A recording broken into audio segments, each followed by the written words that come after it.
1976 marquera l'année de la naissance de deux légendes. Stallone sort son chef-d'œuvre, Rocky, l'histoire d'un mec paumé qui croit en ses rêves et qui arrivera au sommet grâce à Mickey et surtout grâce à Adrian. La même année, Renault lance le projet 822 qui donnera lui-même naissance à la Renault 5 Turbo.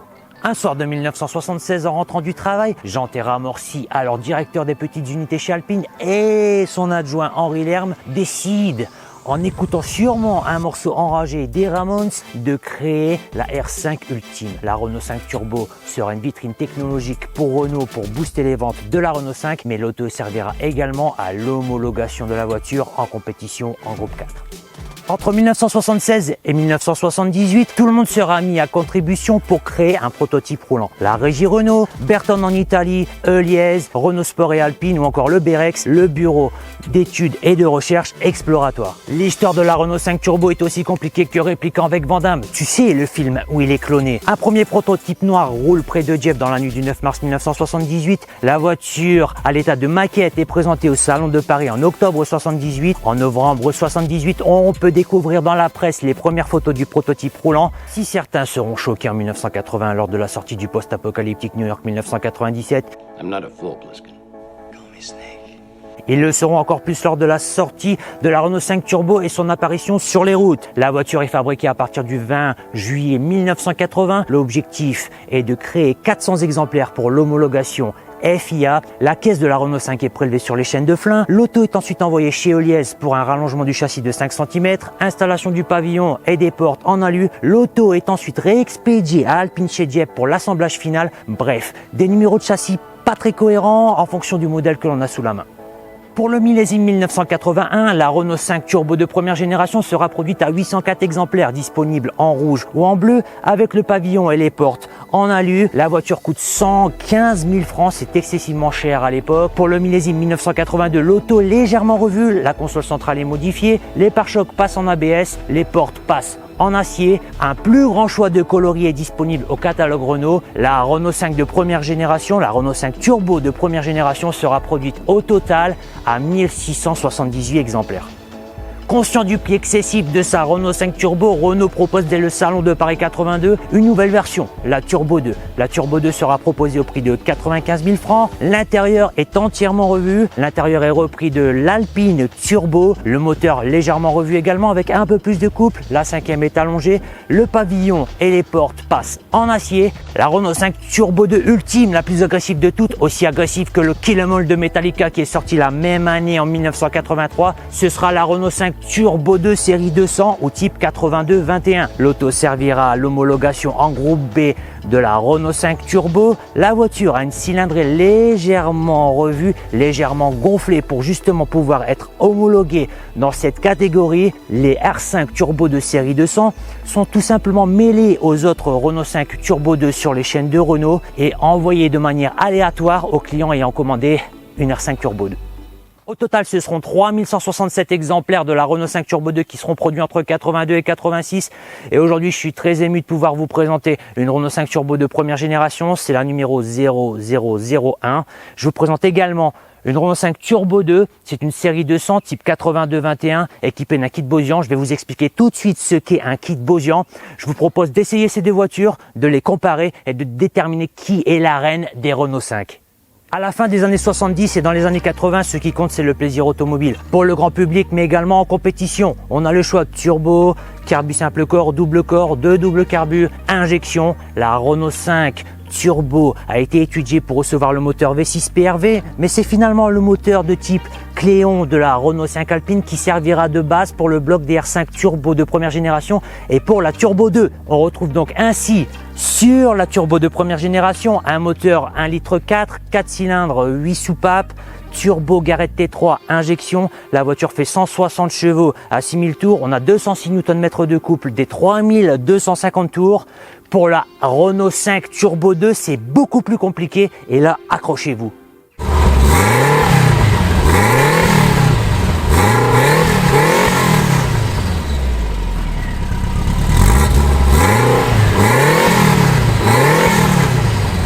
De base, la Renault 5 Turbo 2 reprend le même moteur que la Renault 5 Turbo de première génération. Le couple est légèrement revu, il passe de 206 à 215 Nm, mais ici on est en présence d'une version 82-21 série 200 qui a servi à l'homologation en groupe B. La cylindrée passe donc à 1432 cm3, mais comme ce n'est pas encore assez compliqué, la voiture est équipée d'un kit Bosian. Alors je sais, Bosian, ça sonne un peu comme un nom de voyou dans un film avec Belmondo qui leur distribue des pains en pleine tronche avec son Perfecto.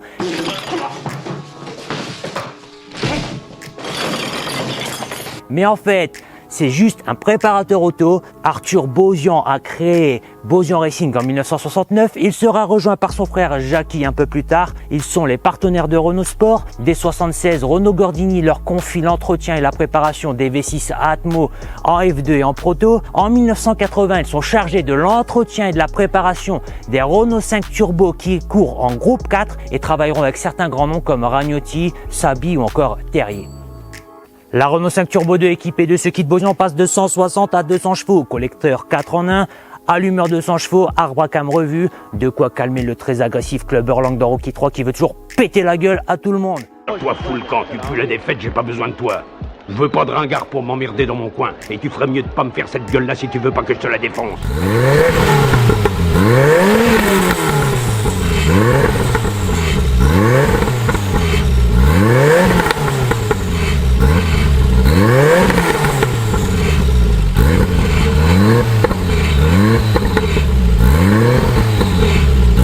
Ces deux Renault 5 Turbo ont des dimensions identiques, 3,66 m de long pour 1,75 m de large. Ce qui les différencie le plus, c'est leur poids, 970 kg pour la Turbo de première génération, 30 kg de plus pour la Turbo 2. Au niveau des performances, les deux voitures sont au coude à coude. Enfin, pour des voitures d'origine, vitesse max 202 pour la Turbo de première génération, 210 pour la T2, 0 à 100, 6 secondes 9 annoncées sur les deux voitures. Mais ici, on est en présence d'un kit Bosian, beaucoup plus puissant d'origine que la Turbo de première génération.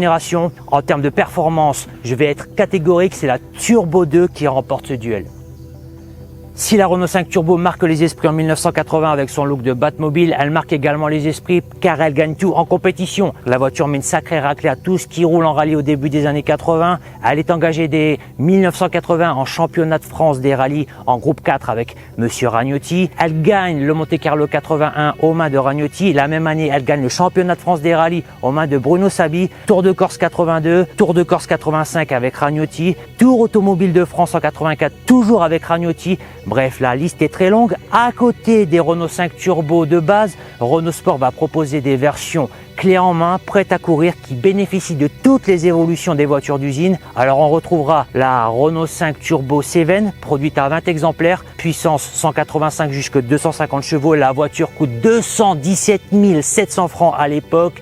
C'est excessivement cher. La voiture évoluera en version Tour de Corse. Elle développe entre 240 et 285 chevaux, homologable en groupe B, même s'il est un peu piégeuse dans ce groupe à cause de pneus un peu étroits. La version ultime de la Renault 5 Turbo, la Maxi 5 Turbo, qui a été homologuée en groupe B suite à la commercialisation de la série 200, sera produite également à 20 exemplaires. Cette fois-ci, elle propose 350 chevaux, moteur 1527 cm3 pour 905 kg.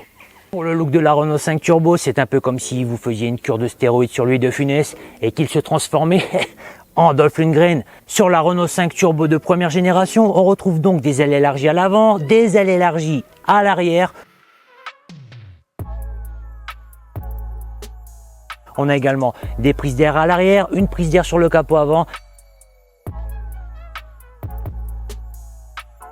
Bref, un look de mini boule de nerfs très énervé.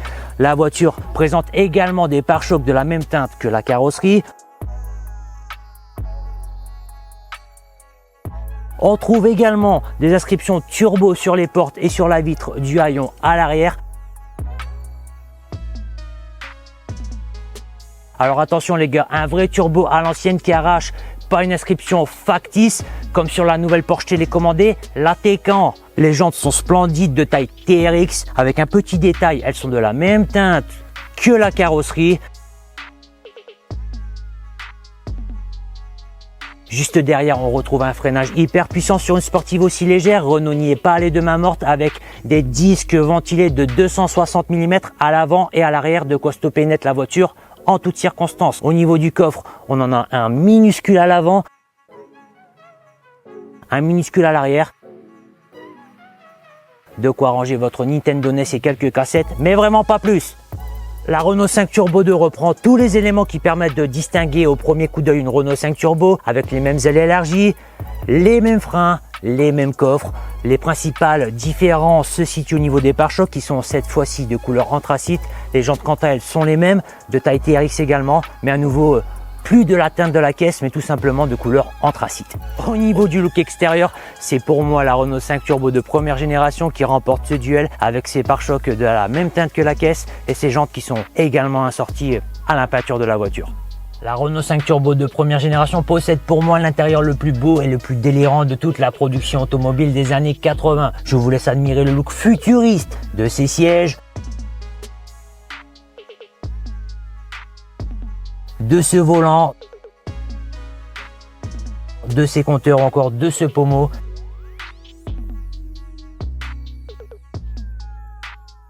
J'adore. Le tableau de bord est également signé par le maître italien Bertone avec ce rouge piquant. On retrouve bien évidemment une plaque numérotée nous rappelant le modèle de la voiture et notre exemplaire possède un petit détail qui fait toute la différence, la signature de Monsieur Ragnotti directement devant le passager.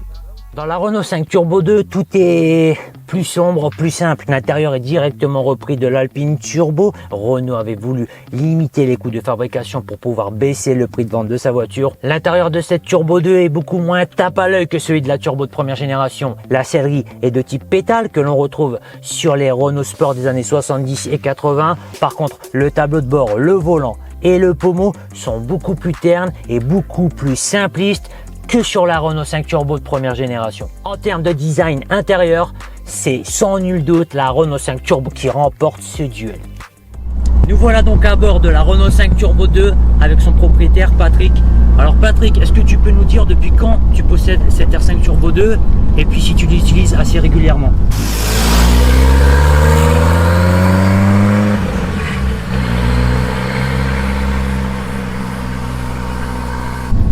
Et voilà, je la possède depuis 2016. Donc 5 ans. 5 ans, mais j'avais contacté la personne en 2014 et la voiture, apparemment, comment dire, le propriétaire ne voulait plus s'en séparer. Et il avait changé d'avis. Pardon? Il avait changé d'avis. Il avait changé d'avis, oui.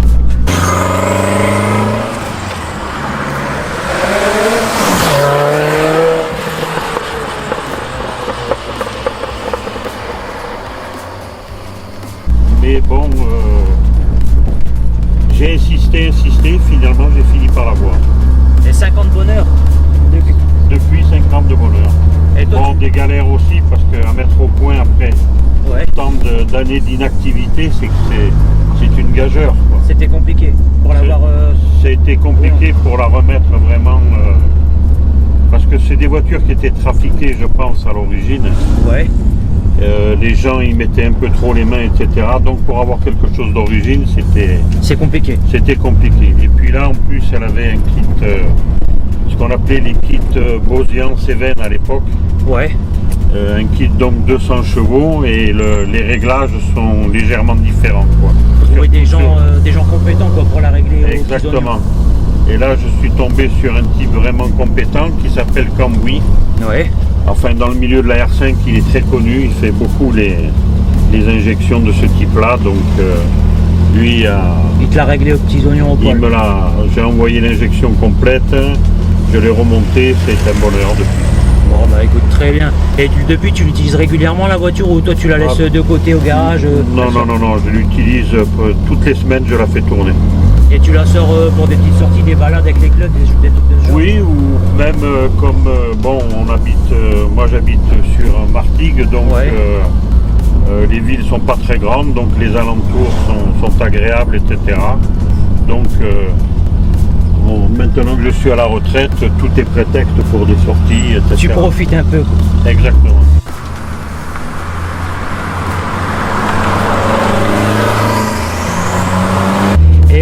Patrick, est-ce que tu peux me parler un peu de la boîte de la voiture? Alors si je dis pas de bêtises, sur les R5 Turbo, Turbo 2, on retrouve les boîtes de R30TX modifiées. Exact. T'en penses quoi? Est-ce que c'est une boîte assez moderne, c'est assez précis pour une sportive? Ah, moi, pour ce qu'est la voiture, moi je trouve que c'est largement suffisant, quoi. Mais par rapport à une voiture moderne, c'est pas... Ah, c'est différent. C'est à l'ancienne encore. C'est à l'ancienne.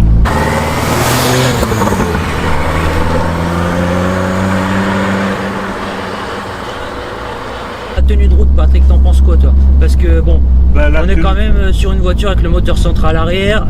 Ici on a 200 chevaux, elle est super légère, et puis le turbo on-off. Est-ce que c'est pas un peu piégeur dans les virages si t'appuies un peu trop? Il faut prendre la mesure de la voiture, parce que la réponse du turbo est un peu plus tardive que les voitures modernes. Ouais.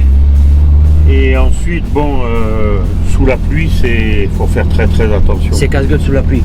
Oui, parce que, ou alors il faut en avoir une sacrée habitude, parce que toujours dû à la réponse du turbo qui est comment dire, qui vient d'un seul coup et qui est tardive. Tu peux être surpris.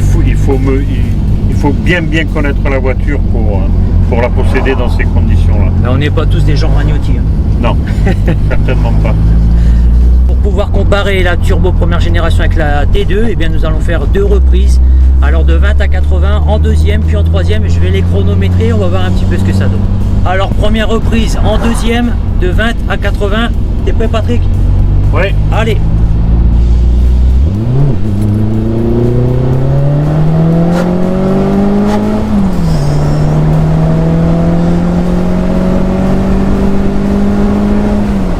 Première reprise, environ 8 secondes.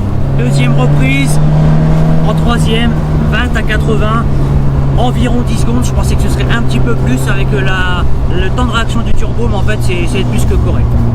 Voilà à bord de la Renault 5 Turbo première génération de Cédric avec Cédric. Alors Cédric, est-ce que tu peux nous dire en 2 mots depuis combien de temps tu possèdes cette voiture et est-ce que tu l'utilises fréquemment?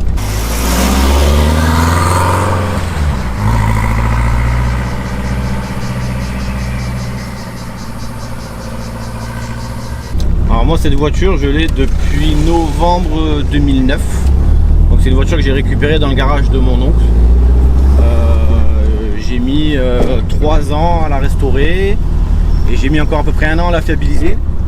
Et là aujourd'hui c'est une voiture que j'utilise, alors pas tous les jours parce qu'on ne peut pas, mais c'est une voiture avec laquelle il m'arrive d'aller au travail avec sans problème, quoi. Ça te fait pas peur? Non, ça me fait pas peur. Comme certains propriétaires qui les sortent jamais, Non, et toi non. t'es pas de ce genre là? Non, ça me fait pas peur. Moi j'aime bien rouler avec ma voiture, je la préserve pas pour le prochain acquéreur, bien qu'il n'y en aura jamais, mais elle est à moi, j'en profite. Ça c'est une vraie voiture de famille quoi. Voilà, une voiture de famille.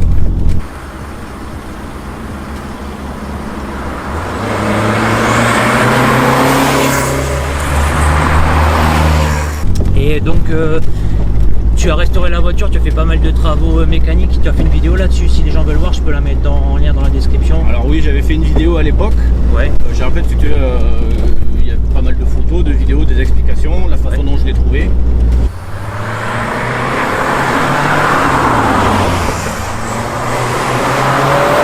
Du coup on la mettra dans la description si les gens veulent aller voir, Bien pour sûr. avoir plus d'infos sur la voiture. Et toi, alors si tu devais lui trouver des défauts à cette voiture, parce que j'ai demandé à Patrick tout à l'heure, je vais poser la question au niveau de la boîte. Alors j'ai dit pas de bêtises, c'est une boîte de Renault 30TX modifiée sur ces voitures. Avec un pignon de 5 différent, plus court. Toi t'en penses quoi? Est-ce que c'est agréable à utiliser? Est-ce qu'elle manque pas un peu de précision? Ils auraient pu faire mieux ou c'est quelque chose de correct pour l'époque? Alors il y a à peu près 2 ans ou 1 an, je sais plus, j'ai changé la biellette de rappel qui est sur la boîte à vitesse. D'accord. Donc jusqu'à il y a 2 ans, c'était un peu flou, c'était Ça va, manquait de précision, ça manquait quoi. un peu de précision. Depuis que j'ai mis ça, ma boîte à vitesse, je joue sur très peu de débattement, quoi. Je la trouve vachement précise Un maintenant. débattement court et une boîte précise quoi. Enfin, Ouais, je la trouve vachement mieux maintenant. Et au niveau des freins, t'en penses quoi? Parce que celle-ci, elle a quand même, enfin, on n'a pas dit tout à l'heure, mais Patrick a des disques un peu plus renforcés avec ce kit Bosian qu'il a sur son auto, sur la 82-21. Toi, tu as les disques d'origine de 260 mm ventilés. Je pense que ça freine quand même sérieusement. Ça freine vraiment bien. Ouais. Moi, je trouve que ça a du mordant quand même. Pas mal de mordant, ça se fatigue jamais. Non, ça va.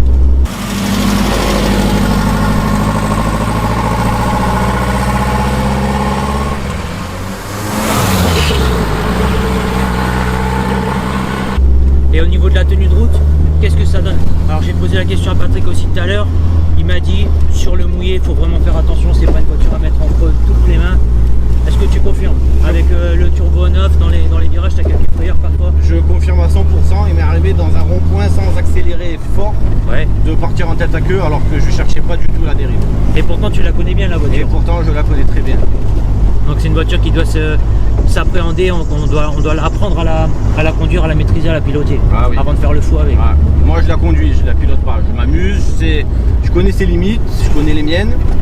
Voilà, je veux pas l'abîmer ou autre. Très bien.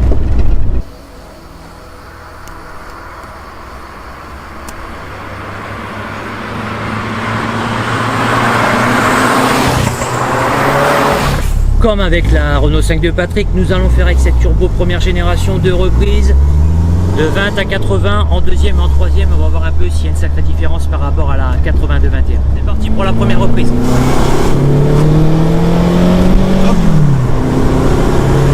8 secondes 5. Bon, un petit peu plus lente que la 82 21 avec le kit Bosian, mais bon, on n'est pas très loin non plus. Deuxième reprise cette fois-ci, de 20 à 80 en troisième. Tu me dis Cédric quand tu es prêt. Go. Bon là c'est un peu plus lent. Dans quelle part on m'a mis?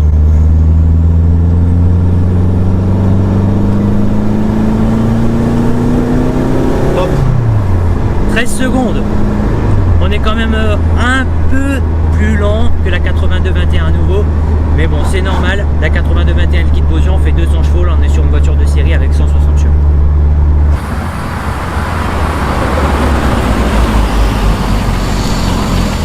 Chose exceptionnelle, je remercie Cédric du fond du cœur, je suis assez ému.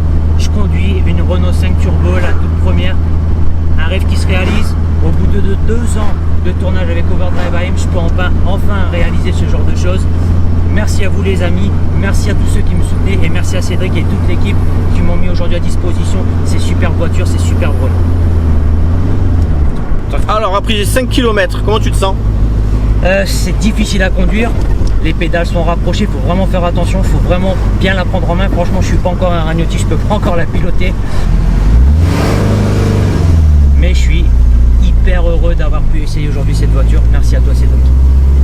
La Renault 5 Turbo de première génération et la Renault 5 Turbo 2 sont des pures légendes. La voiture a tout gagné en rallye, elle a marqué les esprits par son look. Pour de nombreux amateurs Renault Sport, c'est la Renault Sport ultime. La cote de ces voitures s'est envolée ces dernières années. Alors si au début des années 2000 on pouvait trouver encore un bel exemplaire aux alentours des 15 000 €, la cote aujourd'hui est plus autour des 90 000 minimum pour une turbo de première génération avec quelques travaux à prévoir. Comptez 75 000 € pour les premiers prix au niveau des Turbo 2. La cote continue d'évoluer, on a déjà atteint un certain sommet, elle peut encore un petit peu monter, tout simplement du fait de la disparition de Renault Sport et de tous ces modèles sportifs. Comment départager la Renault 5 Turbo de première génération et la Renault 5 Turbo 2? C'est très compliqué en termes de performance. Je pense que la Turbo 2, surtout avec ce kit Bosian, prend largement l'avantage. Mon cœur par contre ira vers la Turbo de première génération pour son look extérieur et son look intérieur. N'hésitez pas à me dire dans les commentaires laquelle vous préférez, laquelle vous choisiriez. C'était Alex pour Overdrive AM. Je vous remercie les amis pour votre soutien au quotidien. N'hésitez pas à me rejoindre sur Facebook, sur Instagram. Je vous dis à très bientôt. Ciao.